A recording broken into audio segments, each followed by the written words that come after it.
Sir, kindly permit me to raise this matter of urgent public importance in this august House. The Hindustan Newsprint Limited is in great distress for the last 1 year. More than 5,000 employees have not been paid their wages and other benefits for the last 1 year. This matter was brought up by me before this august House during the last session of Parliament.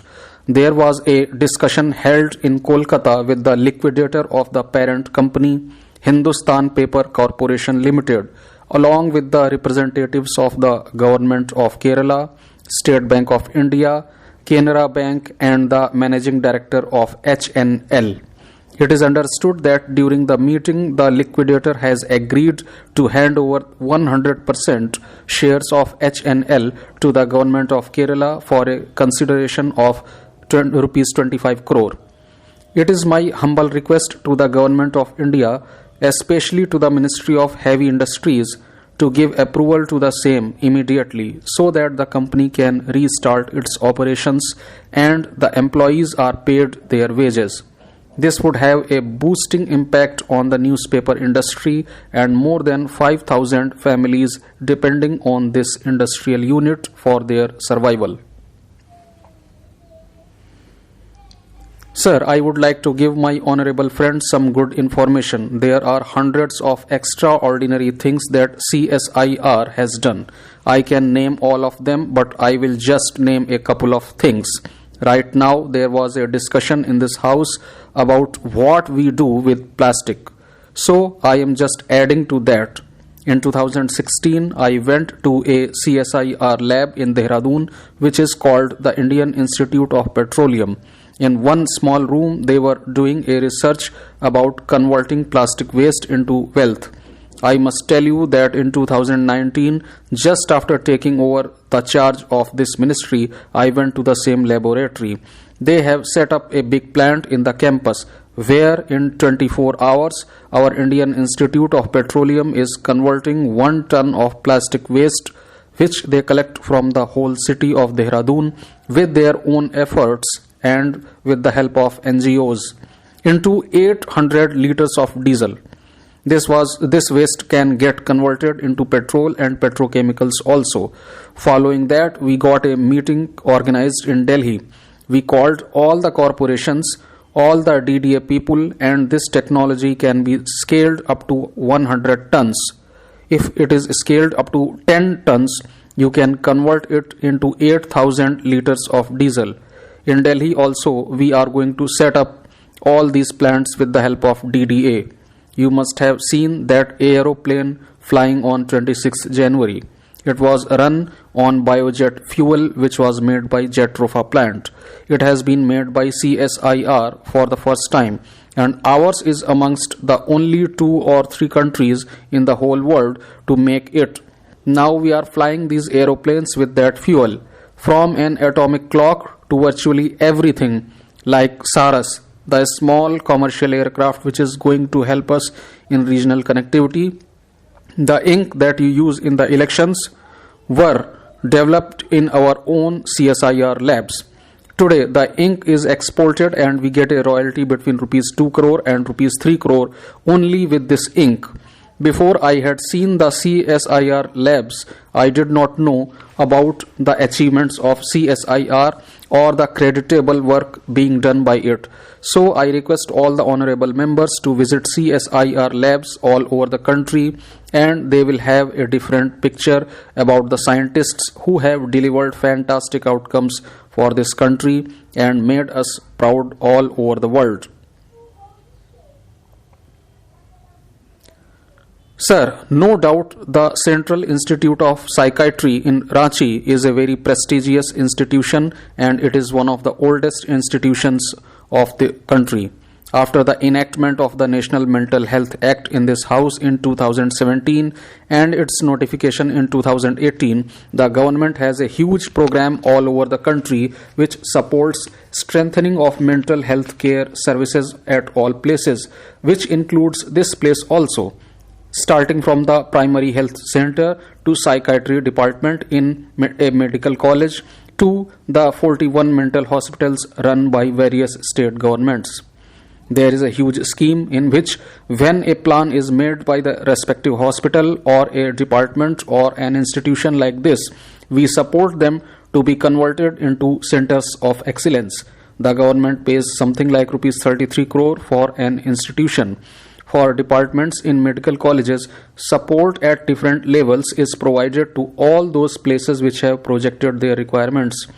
I would also urge the members, including the honorable member who has asked the question, to go and visit either the psychiatry departments in the various medical colleges or the exclusive mental hospitals in their respective states, or the national institutions like the ones at Tezpur, Bengaluru and Ranchi. Of course, in the new aims also, we have set up these departments. There is a well-defined, comprehensive, thoroughly inclusive scheme which is already supporting these institutions. I am so happy to tell you that out of 718 districts in the country, we are right now supporting 655 districts. This district mental health program is also operational in 535 districts. So I would suggest that the honorable member who is concerned about Ranchi should take proactive interest in the proposals made by the Ranchi institution for its support. In fact, NIMHANS Bengaluru has done a lot of surveys on the Ranchi Institute. There are some issues there like internal conflicts and internal differences of opinion amongst the faculty and the workers about the development of the institute. But I would urge upon the honorable member to personally visit that institute and help the government in improving the conditions there. I would request all the honorable members to take proactive interest in improvement of psychiatry departments in the respective medical colleges in their state or any one of the 41 exclusive mental hospitals in the country. Those who are proactively working have already got the support. Those who now come out with support will get all possible help from our side.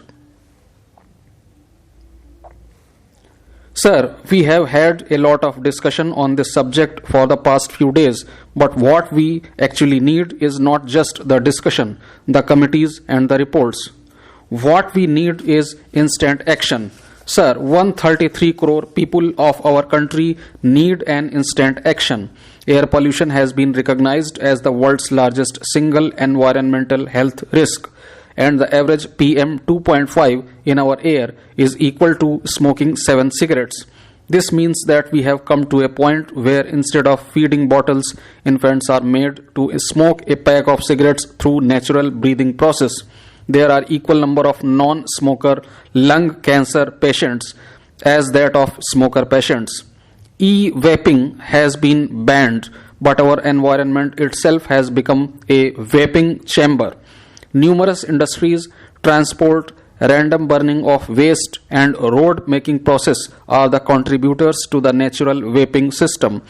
Having said that, I would request the government to spread among the masses that as much as it is our responsibility to make provisions, equal participation has to come from their end as well.